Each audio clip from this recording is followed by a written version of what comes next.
Women want to feel like they're on a winning team. The second she starts feeling like she's not on a winning team, she will leave. You essentially, as a guy, give up when you stop caring about her wanting to earn your attention. She doesn't know if you're going to go this way or you're going to go that way.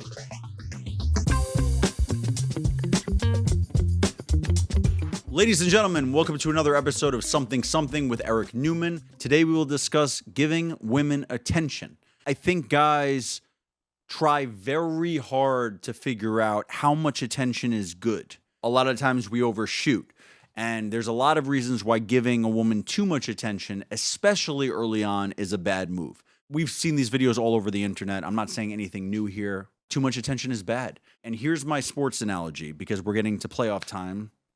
Let's go Knicks. When you're starting to talk to a woman, she has to want to earn your attention. You can't make her want to earn your attention, and giving her excess attention won't make her want to earn it anymore. Think about why a woman was really interested in the beginning. You were moving well. Whether you knew it or not, you were moving very well. You had good footwork. You were pivoting. We're doing a basketball analogy right now. Good footwork, and you were pivoting very well. She didn't know what your next move was going to be, and she was trying to stay in front of you and keep up with you. Because she knows if she doesn't, you are going to dunk your balls in that pussy basket. The basket of pussy that exists in the world, if she's very interested, she will try to stay in front of you to guard you from getting to that basket with other women. She's trying to block that shit every time, right? She gets your interest. She earns your interest. You're there, right? She's played good defense, good emotional defense on you.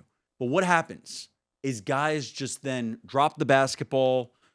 They become stagnant.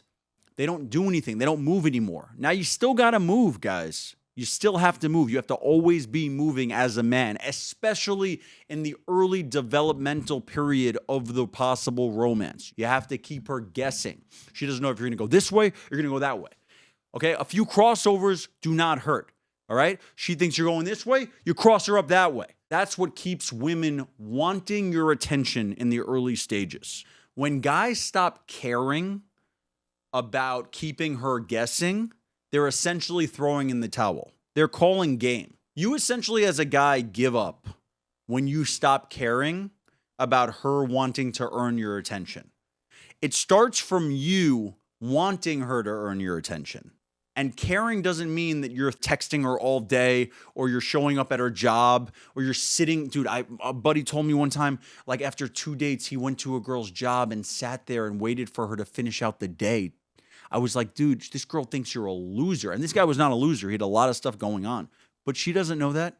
And she definitely doesn't think that. And you have not made the case for that at all. Women want to feel like they're on a winning team. Everybody wants to feel like they're on a winning team.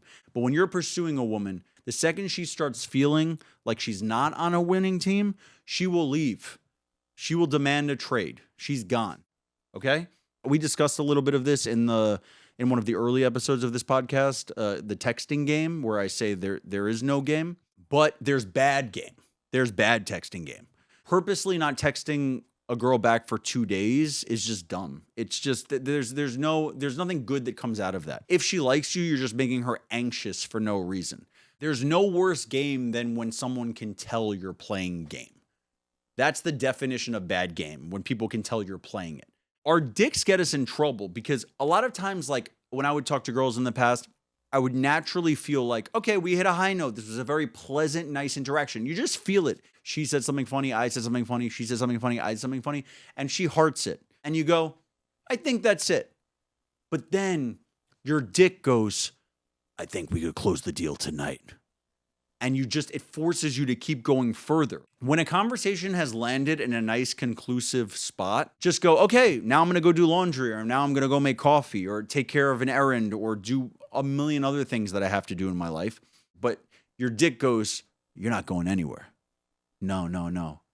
You're going to keep talking until you fucking run this into the ground. Your dick does not have your best interest. Your dick just wants to have sex. The less power you can give this dude, the more power you will have. And it's a fight. It's been an ongoing battle my entire life, but you got to win. This motherfucker's attached to you. You're not attached to it. it's attached to you. In the past, I'll have this moment. I'll be like, oh, nice, fun, light, playful interaction. Ends. I force more conversation by asking a question that's lame and boring that I somehow know even when she reads it, she's not going to get very excited.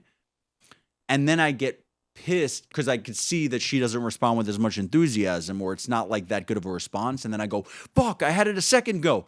And then I kept trying to give more attention to try to get it back to where it was before that. And then I just end up down a spiral of giving her endless attention that she doesn't like. And so instead of her walking away going, I wonder when we're going to talk again, which is a big emotional driving force for women when you're first getting to know them. Oh my God, I wonder the next time we're going to talk, I wonder what that interaction is going to be like. Is he going to hit me up today? Is he going to hit me up next week? Am I going to hit him up? There's so many questions in her mind that's keeping her engaged and focused on you. And then when you keep texting and run the interaction into the ground, she literally leaves going, I bet I'll hear from him tomorrow. And then when you hit her up tomorrow, she goes, yep, predictable. And that leads me to my next part of this episode, which is probably the most important part. Do not get into predictable territory with a woman. Man, let me tell you something. I don't care what you do with her. If she's able to easily predict what it is, no matter what it is, you're already done. There are two things that really lure a woman in: unpredictability and rewards. And the way to be really, truly unpredictable to a woman is to be unpredictable to yourself. If you don't know what your next move is, she's not going to know either. You need to trust your instincts. And in trusting your instincts, you don't need to make this whole game plan of, I'm going to do this and that and that. You're just going to trust that you're going to make the best move no matter what that is. It doesn't mean you will make the best move, but you need to trust it. And going back to basketball, Kobe always said, I'd rather shoot 0 for 20 than 0 for 3, because if I shoot 0 for 3, it shows that I gave up and stopped shooting. His whole thing was, I'm going to trust myself to make this next shot, whether it goes in or not. So I ask the same of you, gentlemen. You don't have to be so predictable as to make this whole plan for the next time you're going to contact her. You can just trust what your instincts are. When you make contact with a woman, you want her to be excited about it. And usually she'll be excited about it if you're excited about what you're sending her. And how was your day is in no way, shape, or form going to excite you. So how will it excite her? Even if she wants you to know everything about how her day was, simply asking, how was your day, is fucking boring, dude. And look, I'm not saying you can't ever ask, how was your day? I'm just saying, like, don't get in a habit of just doing the mundane, boring, run-of-the-mill shit that every person does. Women get the same bullshit, how was your day, how was your night, good morning, good night, from every guy that's interested in them. So be different. And the only way to be different is to be you, the real version of you, like get to the core. So what I'm really asking is for you to go deep and find what's fun about you and exciting about you and share that with the woman that you are trying to get to know. Don't be the person that bores themselves, because I have been. I've texted, how are you? Good morning.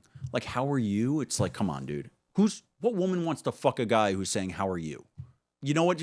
How are you? Not wet anymore. That's how I am. How are you? Still hard? Good, because I'm not wet. And by the way, I'm not saying to be toxic. Like, there's a fine line, I think, between being exciting and being toxic sometimes. And it's your job to walk that line. It is your job. Also, I want to point something else out. Just because it's exciting doesn't mean it's unhealthy. I think we live in a world now where people go, boring, safe love or exciting, unhealthy love. Like, you could be in an exciting romance that can also be healthy. It doesn't have to be like deathly toxic just because like you feel something. Also, you're not being some toxic dude just by making moves to keep her invested and unable to predict your next move. You're being a fucking smart, wise man, because that's what she needs. It's a weird balance, because on one hand, I always tell guys, I'm like, don't go in and try to sell yourself. But on the other hand, everything's kind of a sales job a little bit. And the only way you really succeed in sales is to find out what the other person needs. And I am telling you, through all my trial and error, women absolutely need unpredictability. And if you're watching this episode of this podcast right now, you're probably predicting me to dive deep into what unpredictable behavior means and give examples of it. But that would be too predictable, so I'm not going to do that. Fuck you. There's that 50 First Dates movie with Adam Sandler and Drew Barrymore, where she forgets everything and he has to keep starting over from scratch. And it kind of has like very, very similar vibes to Groundhog Day, the romance in Groundhog Day. It's like kind of the sub-premise where Bill Murray has to keep like trying to woo Andy McDowell's character. And every time he gets a little closer, he like fucks up. But it's essentially the same thing over and over until he gets it right. That's kind of dating. Because like every date needs to feel like a little bit of a new experience. She has to discover something new about you and or herself through every experience she has with you. And I'm not putting a ton of pressure on guys and being like, I'm just saying be real, man. Like just be real. There is so much depth to every single person. It's like you have a universe of thoughts and emotions and feelings. And if you are smart, you will reveal those in the time they're supposed to be revealed in a way that she doesn't see all of them coming. When a woman knows exactly what to expect, you're fucked. Even if what she knows to expect is a diamond ring every Tuesday at 5 p.m.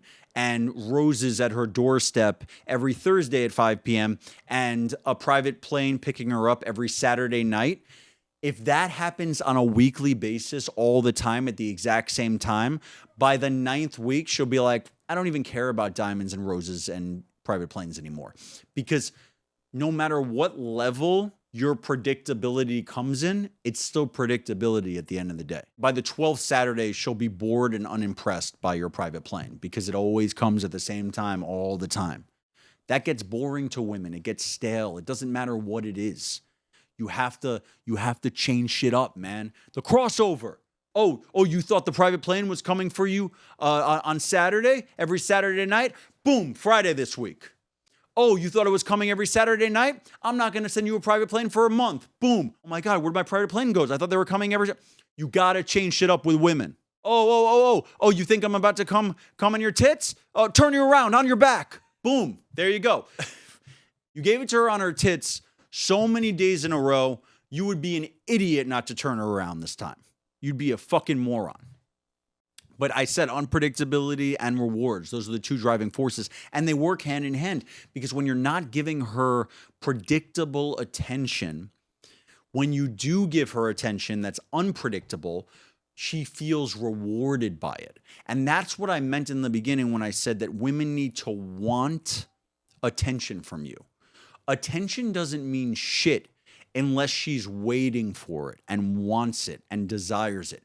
Attention that a woman doesn't want, it's like throwing a flat ball against a wall. It's not bouncing back. It's just sort of going to slide down the wall. So you're not doing anything. But when she really wants your attention, it's you throw the basketball, it comes back to you. The point is that you need to accurately and honestly assess when you feel like the attention is landing well. You can give too little attention and then start giving a little more. But once you give so much and she doesn't care anymore, it's very hard to pull it back and raise the value on it. So that's why I'm saying, like, be unpredictable and be honest with how much you think your attention towards her is being received well. And yeah, man, keep moving without the ball, baby. Thank you so much for tuning in to another episode of Something with Eric Newman. Here, as always, from the Comedy Cellar Studio, I have John, I have Zoran. Thanks, guys. I will see you next Tuesday. Go Knicks.